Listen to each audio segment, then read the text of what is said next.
Mom and me decided that if we wanted to be right in style, we'd better get one of these here Hail Columbia Happy Land talking machines. So I hitched up the old man and went over to Newbury Street and bought one.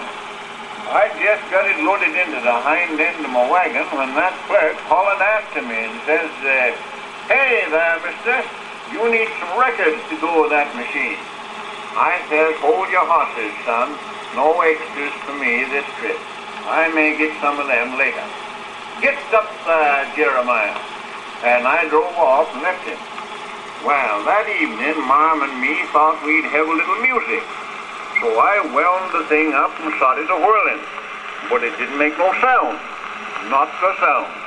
I put my ear down and listened all over it, but I couldn't hear a thing. Not a thing. Well, I was mad.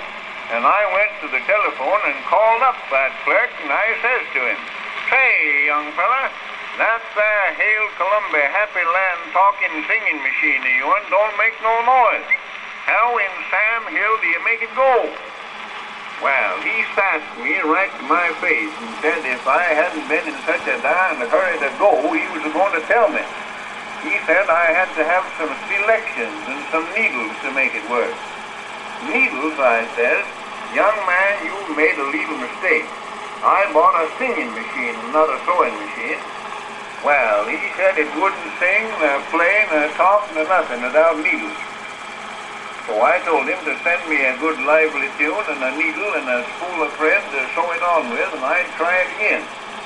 Well, when we finally got it to going, it played a mighty good tune. I swams up, man, if it didn't swing along something like an old camp meeting tune we used to sing. The name of it was Hesitation Waltz. Well, we played it for about a couple of weeks and got it most learned by heart. And one day George Macklin come in and says, "Uncle Zed, why don't you play the other side of your tune?" Well, I never thought of that, and he flopped that over on its back and played another tune, most good for Puxton. That was called One Step, but by Jiminy Crickets, it sounded to me like a whole flight of stairs. Well, one day I was down to Bradford with a load of hogs, and I was getting my hair cut in the barber shop, when all of a sudden, I heard my Hesitation Waltz a-going. Well, I jumped up with that apron round my neck and shouted, "Somebody stole my tune."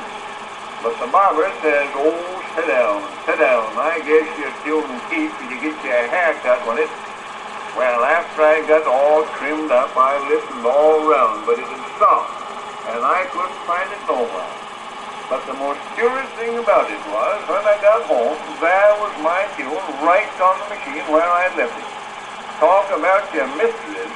Well, Mariah says probably they made two needles just alike by mistake, but I believe it was the spirit.